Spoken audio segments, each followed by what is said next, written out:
से खबर है, बाबा सिद्दीकी की गोली मारकर हत्या की गई। हत्या के आरोप में 2 शूटर्स गिरफ्तार कर लिए गए हैं और सोर्सेस कह रहे हैं कि ये दोनों ही शूटर्स लॉरेंस बिश्नोई गैंग के बताए जा रहे हैं।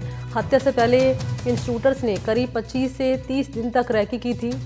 मुंबई पुलिस के संपर्क में केंद्रीय जांच एजेंसियां हैं, ये जानकारी मिल रही है। ये कहा जा रहा है गुजरात पुलिस के अलावा दिल्ली पुलिस इस मामले की जांच पड़ताल में जुटी हुई है। तो कल रात करीब 9:30 बजे का वक्त रहा मुंबई में, जब एनसीपी अजित गुट के नेता और अपनी इफ्तार पार्टियों के लिए मशहूर बाबा सिद्दीकी की उनके दफ्तर के पास सरेआम गोली मारकर उन्हें हत्या कर दी गई। 3 शूटर्स ने इस हत्याकांड को अंजाम दिया।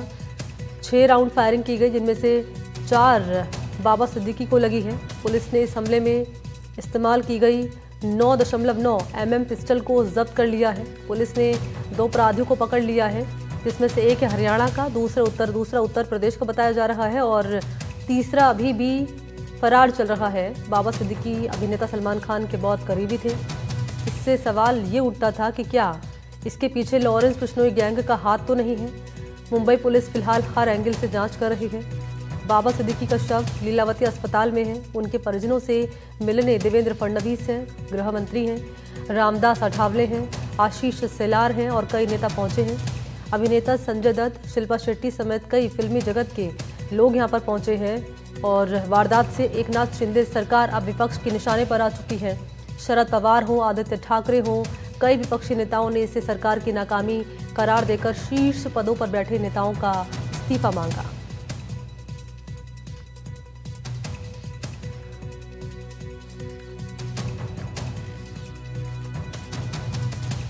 और इसी पर ज्यादा जानकारी लिए अपडेट के साथ सहयोगी मुकेश सिंह सेंगर इस वक्त फोन लाइन पर मौजूद है। मुकेश, क्योंकि इस हत्याकांड के तार जो हैं लॉरेंस बिश्नोई गैंग से जोड़कर देखे जा रहे हैं, क्योंकि इससे पहले हमने देखा था सलमान खान को किस तरीके से धमकी दी गई थी और तमाम तरह की घटनाक्रम सामने आया था, और अब इस हत्या के पीछे बताया जा रहा है कि लॉरेंस बिश्नोई गैंग का हाथ हो सकता है। सोर्सेज क्या कह रहे हैं आपके?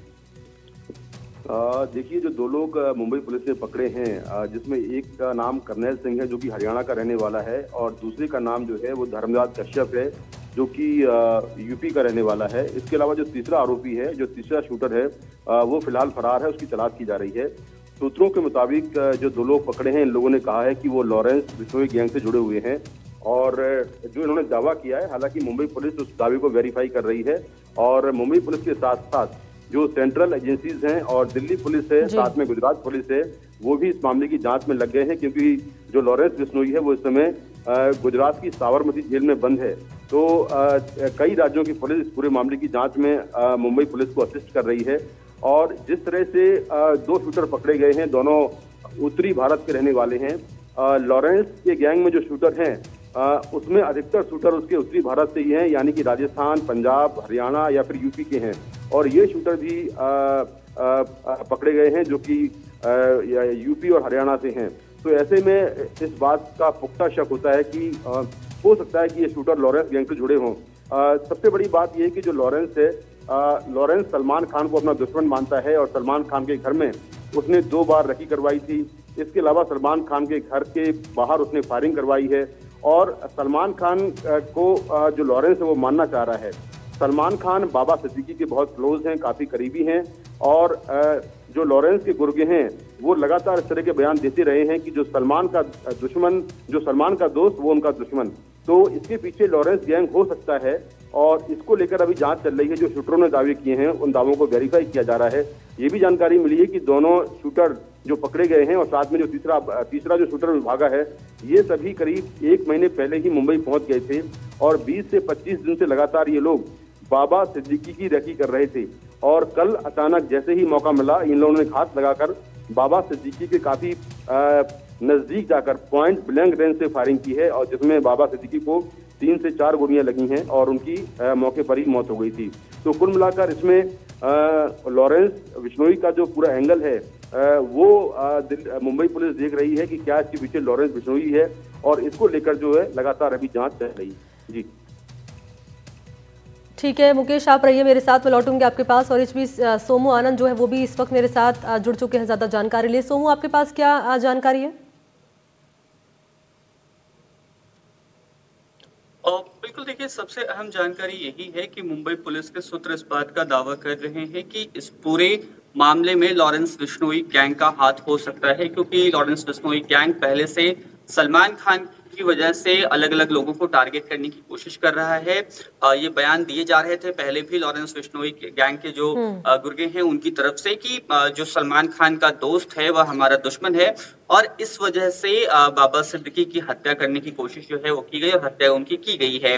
और ये भी जानकारी मिल रही है कि जो 3 शूटर इस पूरे मामले में शामिल रहे हैं, और मुंबई पुलिस को इस बात का भी अंदेशा है कि कोई एक और ऐसा कोई व्यक्ति था जो कि बाबा सिद्दीकी की मूवमेंट की जानकारी इन शूटर्स को दे रहा था। बहरहाल जो 2 शूटर्स गिरफ्तार हुए हैं, पुलिस की पकड़ में हैं, उन्होंने इस बात का दावा किया, ऐसा सूत्र बता रहे हैं कि वे लॉरेंस बिश्नोई गैंग से जुड़े हुए हैं। हालांकि इन दावों को वेरीफाई किया जा रहा है, ये कोशिश की जा रही है कि उसका जो पूरा सच है वह सामने आ सके। लेकिन फिलहाल सबसे बड़ी बात यही है कि लॉरेंस बिश्नोई गैंग की इस पूरे मामले में संलिप्तता सामने आई है, क्योंकि राजस्थान में ही जो मामला हुआ था इनके शिकार का, उसकी वजह से लॉरेंस बिश्नोई गैंग कई बार एक बात कह चुका है कि सलमान खान को सार्वजनिक रूप से समाज से माफी मांगनी चाहिए, अन्यथा हम सलमान खान को टारगेट भी करेंगे। और पिछले दिनों सलमान खान के घर के बाहर भी कुछ संदिग्ध गतिविधियां जो है वह हुई थी, और उसी से जुड़ी हुई ये जो अभी हत्या हुई है उसे देखा जा रहा है कि जो सलमान खान के आसपास लोग हैं, सलमान खान के करीबी लोग हैं, उनकी हत्या के जरिए सलमान खान को भी डराने की कोशिश के रूप में से देखा जा रहा है। फिलहाल मुकेश, आप बने हुए हैं क्या मेरे साथ? मुकेश, आपको आवाज मिल रही है? जी जी जी। मुकेश, 2 बातें आपसे समझना चाहूंगी मैं, आप सोमू रहिए मेरे साथ। मुकेश, सवाल ये है पहला कि वो जैसा कि आपने बताया कि सलमान खान का जो दोस्त है वो लॉरेंस बिश्नोई का दुश्मन है, यानी मकसद जो है दहशत फैलाना नहीं बल्कि इनडायरेक्टली सलमान खान को थ्रेट करना है, क्या ये माना जाए? और सवाल दूसरा ये है कि क्योंकि तीसरा जो अभी आरोपी है वो फरार चल रहा है, उसको लेकर क्या डिटेल मिल रही है? देखिए, जो तीसरा आरोपी है उसके बारे में भी जानकारी तो नहीं मिली है, लेकिन ऐसा माना जा रहा है कि वो भी हरियाणा या उत्तर प्रदेश या कहीं पंजाब के इलाके का रहने वाला होगा, क्योंकि जैसे मैंने पहले कहा कि जो लॉरेंस के शूटर्स होते हैं वो अधिकतर उत्तरी भारत के ही होते हैं, और जो युवा लड़के हैं वो उसके लिए कई बार बिना पैसों के भी काम करते हैं। तो हो सकता है कि वो भी हरियाणा या उत्तर प्रदेश से हो, उसकी भी तलाश की जा रही है। जो दूसरा इसमें मामला है सलमान खान का, सलमान खान को जो लॉरेंस बिश्नोई है वो काफी पहले से मानना चाह रहा है, और कई बार वो इस तरह के बयान दे चुका है कि सलमान खान ने काले हिरण का शिकार किया था, बिश्नोई समाज काले हिरण की पूजा करता है, और सलमान खान माफी मांग लें या तो वो उनको मार देगा। और सलमान खान को लेकर उसने कई बार हमले भी करवाए हैं। तो क्योंकि सलमान खान को मारने में वो सफल नहीं रहा, तो हो सकता है कि उसने इनडायरेक्टली जो उनके दोस्त हैं, जो क्लोज फ्रेंड हैं, जिसमें बाबा सिद्दीकी हैं, उन पर हमला करवाया हो, जिससे कि सलमान खान कहीं ना कहीं पूरे डर जाएं, उनमें दहशत फैल जाए। तो ये जरूर हो सकता है, और इसीलिए लॉरेंस बिश्नोई ने हो सकता है कि बाबा सिद्दीकी पर हमला करवाया हो, क्योंकि बीते साल जो रोहित गुजारा है, जो कि राजस्थान का रहने वाला गैंगस्टर है और जिसने सुखदेव गोगा मेडी की हत्या की थी, रोहित गुजारा ने ये बात कही थी कि जो सलमान खान का दोस्त है वो उनका दुश्मन है। और ये बात कई बार लॉरेंस के जो गुर्गे हैं, जो उसके साथी हैं, वो कह चुके हैं। और उनमें सबसे बड़ा जो नाम है वो रोहित गुजारा का है।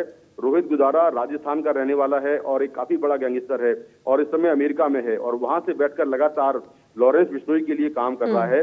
तो रोहित गुजारा ने खुलेआम कहा था कि जो सलमान का दोस्त है वो हमारा दुश्मन है, और ऐसे कई दोस्त सलमान खान के जो सलमान खान के साथ में रहे हैं या दिखे हैं, खासतौर से पंजाबी सिंगर, उनके यहाँ लॉरेंस बिश्नोई गैंग ने हमले करवाए हैं। तो ये हमला भी हो सकता है कि लॉरेंस बिश्नोई ने करवाया हो सलमान खान को डराने के लिए। और निश्चित तौर पर जो बाबा सिद्दीकी हैं वो सलमान खान के काफी क्लोज फ्रेंड थे, और जितनी भी स्टार पार्टी हुई हैं उनमें अच्छा मुकेश, एक सवाल और मेरा ये है, क्योंकि जानकारी ये सामने आ रही है कि करीब कुछ दिन पहले की बात है, मसलन 2 हफ्ते के आसपास, की चिट्ठियां दी गई थी, धमकी भरी चिट्ठियां दी गई थी बाबा सिद्दीकी को। क्या इसको लेकर पुलिस का कोई स्टेटमेंट अब तक सामने आया है? देखिए, मुंबई पुलिस ने इस बात से मना कर दिया है कि बाबा सिद्दीकी को कोई धमकी मिली थी, क्योंकि मुंबई पुलिस को बाबा सिद्दीकी की तरफ से कोई जानकारी नहीं दी गई थी किसी तरह की धमकी की। 2013 में जरूर बाबा सिद्दीकी को दाऊद इब्राहिम की तरफ से धमकी मिली थी। एक प्रॉपर्टी का मामला था जिसमें कहा जाता है कि दाऊद इब्राहिम ने बाबा सिद्दीकी को अपने गुर्गों के जरिए धमकी दिलवाई थी, और उस मामले में बाबा सिद्दीकी ने कंप्लेन भी की थी, केस भी दर्ज हुआ था, और तब से लेकर अब तक बाबा सिद्दीकी को मुंबई पुलिस की सुरक्षा मिली हुई है। लेकिन अभी रिसेंट कोई धमकी मिली है ऐसी कोई जानकारी मुंबई पुलिस को नहीं है। मुंबई पुलिस ने ये डिनाई कर दिया है कि ऐसी कोई जानकारी उनके पास है। तो धमकी वाली जो बात है अभी उसमें कुछ क्लियर नहीं है, क्योंकि मुंबई पुलिस मना कर रही है कि उनके पास ऐसी कोई जानकारी नहीं है। ठीक है, बहुत शुक्रिया आपका मुकेश सिंह सेंगर तमाम जानकारी इस खबर पर देने के लिए। और सोमू आनंद लगातार मेरे साथ बने हुए हैं। सोमू, एक बार फिर से आपके पास आते हुए, क्योंकि जैसा कि आपने सुना कि जो तीसरा आरोपी है वो अभी फरार चल रहा है, 2 पकड़ में आ चुके हैं, एक यूपी का बताया जा रहा है, एक हरियाणा का बताया जा रहा है। और कहीं ना कहीं ये जानकारी सामने आ रही है कि ये जो तीनों ही शूटर्स हैं ये लॉरेंस बिश्नोई गैंग से जुड़े हुए हो सकते हैं। लेकिन इससे पहले हमने देखा सोमू आनंद कि जब इस तरह की हत्याकांड को अंजाम दिया गया तो ऑफिशियली यहाँ पर कंफर्मेशन ली गई है, स्वीकारा गया है, जिम्मेदारी ली गई है हत्याकांड की लॉरेंस बिश्नोई गैंग की ओर से। अब तक हमने देखा ऑफिशियली कोई आधिकारिक तौर पर जिम्मेदारी यहाँ पर नहीं ली गई लॉरेंस बिश्नोई गैंग की ओर से कि हमने ये हमारे गैंग से जुड़े हुए शूटर्स ही हैं। बिल्कुल, देखिए अभी तक ऐसा कोई फेसबुक पोस्ट या फिर ट्वीट या फिर इंस्टाग्राम पे कोई पोस्ट ऐसा आता था, लेकिन अब तक इस मामले में ऐसा नहीं हुआ है। हालांकि पुलिस के जो सूत्र हैं जिन्होंने गिरफ्तार किया है 2 आरोपियों को, 2 शूटर्स को जिन्होंने गिरफ्तार किया है, वे ये कह रहे हैं, गुप्त सूत्रों के हवाले से ये पता चला है कि वे अपने आप को लॉरेंस बिश्नोई गैंग से जुड़ा हुआ बता रहे हैं। 25 दिन पहले करीब 25 से 30 दिन पहले करीब वो पहुंच चुके थे और उसके बाद से लगातार रेकी कर रहे थे बाबा सिद्दीकी की।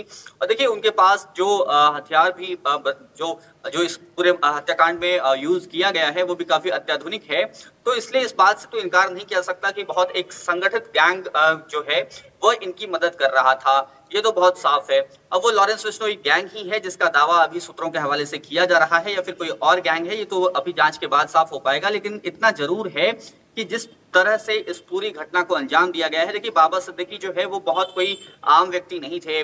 पहले भी उनका राजनीतिक रसूख भी रहा है और उसके साथ साथ व्यक्तिगत मामलों में भी वो काफी बड़े बड़े लोगों से उनके संपर्क थे। तो जाहिर तौर पे उनके पास अपनी सिक्योरिटी भी थी, अभी भी वाइफ सिक्योरिटी उनको मिली हुई थी।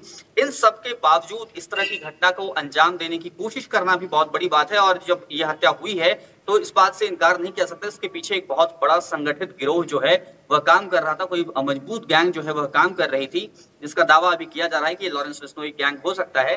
इससे इनकार नहीं किया जा सकता। क्योंकि सलमान खान के साथ भी जो घटनाक्रम सामने आया था सोमू आनंद, जब फायरिंग की घटना जब सामने आई थी तो हमने देखा था वो शूटर्स जो पकड़ में आ गए थे उन्होंने भी कई दिनों तक पहले रैकी की थी, पूरी गतिविधियों पर नजर रखी थी, उसके बाद फायरिंग को अंजाम उनकी ओर से दिया गया था। कमोबेश यही तस्वीर हमें यहाँ पर बनती हुई नजर आ रही है। करीब 25 से 30 दिन तक रैकी की गई है, पूरा गतिविधि उनकी देखी गई है, कब वो निकलते हैं, कब वो जाते हैं, किस वक्त और किस मौके पर इस हत्याकांड को अंजाम दिया जा सकता है। यानी कि कह सकते हैं कि मामला नया है लेकिन तस्वीर वही पुरानी नजर आ रही है हमें। बिल्कुल, देखिए साफ ये मॉडस ऑपरेंडाई है इन सभी लोगों की जो इन गैंग के लिए काम करते हैं। पहले वो बहुत लंबे वक्त तक रेकी करते हैं, हर एक मोमेंट पे नजर रखते हैं। और क्योंकि मुंबई पुलिस को इस बात का शक भी है कि कोई एक और व्यक्ति था जो इनको सबकी सूचना दे रहा था, बाबा सिद्दीकी की मूवमेंट की सूचना दे रहा था। पुलिस को उसकी भी तलाश है तीसरे शूटर के अलावे। तो यह भी एक बहुत महत्वपूर्ण पक्ष है कि आखिर वह व्यक्ति कौन था और उसको किस तरह से गैंग ने इसके लिए तैयार किया था। क्या वो व्यक्ति इसी गैंग से जुड़ा हुआ था, चौथा शूटर था, या फिर कोई और व्यक्ति जो कि बाबा सिद्दीकी से जुड़ा हुआ था, इस बात की भी पड़ताल जो है, जांच जो है वह की जा रही है। तो जाहिर तौर पे ये कंप्लीट मॉडस ऑपरेंडाई है। और देखिए यह भी बताया जा रहा है कि उस वक्त जहां पे ये घटना हुई वहां पे स्ट्रीट लाइट्स जो है वो बंद थी और साथ ही साथ सीसीटीवी कैमरा जो है आसपास में वह काम नहीं कर रहे थे। तो शूटर्स ने काफी सलीके से बहुत कायदे से अपनी जगह ऐसी चुनी जहां पर वो अगर इस घटना को अंजाम देते हैं तो वो जल्दी पकड़ में नहीं आएंगे, क्योंकि लाइट्स भी ऑफ थी, पटाखों की आवाज के बीच में जो गोलियों की आवाज थी वह भी उस तरह से नहीं आई। तो तमाम चीजें जो है वो शूटर्स के अनुकूल रही और इसलिए इस दुखद घटना में बाबा सिद्दीकी की मौत हो गई। क्योंकि अगर महाराष्ट्र की बात कर ली जाए तो वहाँ पर जो विपक्षी पार्टियां हैं वो लगातार सवाल खड़े कर रही है, बीजेपी पर सवाल खड़े कर रही है, गृह मंत्री हैं देवेंद्र फडणवीस उन पर सवाल खड़े कर रही है, कानून व्यवस्था पर सवाल खड़े कर रही है कि जब पॉलिटिकली जो नेता हैं वो सुरक्षित नहीं है तो फिर जनता का क्या होगा। या राजस्थान की अगर बात कर ली जाए तो यहाँ पर अब तक विपक्ष में बैठी पार्टी की ओर से कोई रिएक्शन सामने आया इस पूरे घटनाक्रम पर? बिल्कुल, देखिए कांग्रेस के जो तमाम नेता हैं वो अब इस बात को लेकर के कई सारे सवाल खड़े कर रहे हैं, क्योंकि महाराष्ट्र में आने वाले दिनों में चुनाव भी होने हैं। तो इस पूरे मुद्दे को, लॉ एंड ऑर्डर की इशू को जो है वो बहुत बड़ा मुद्दा जो है चुनाव में बनाया जा सकता है। जाहिर है ये कोई छोटी घटना नहीं है और इसलिए कानून व्यवस्था पर कई सारे सवाल जो है वो खड़े हो रहे हैं। एक ऐसा व्यक्ति जिसके पास पहले से सिक्योरिटी थी, होम मिनिस्ट्री ने सिक्योरिटी दे रखी है, पुलिस की सिक्योरिटी है, और उससे उन सब के बावजूद इस तरह की घटना होना ये अपने आप में कानून व्यवस्था पर कई सारे सवाल खड़े कर रहा है। और क्योंकि अब आने वाले समय में चुनाव है, तो इस पूरे मुद्दे के सहारे जो विपक्षी पार्टियां हैं वो लोगों के बीच में ये संदेश देने की कोशिश कर रही है कि सरकार जो है वो लॉ एंड ऑर्डर के मुद्दे पर पूरी तरह से विफल रही है, कानून व्यवस्था पूरी तरह से धाराशायी है, जिसकी तस्वीर कल मुंबई में साफ तौर पर देखने को भी मिली है। बड़ी बिल्कुल, और महाराष्ट्र के जो सीएम एकनाथ शिंदे उन्होंने साफ तौर पर कह दिया है कि जो दोषी है बख्शे नहीं जाएंगे और इस मामले में पुलिस सख्त एक्शन लेगी। बहुत शुक्रिया आपका सोमू आनंद तमाम जानकारी के लिए।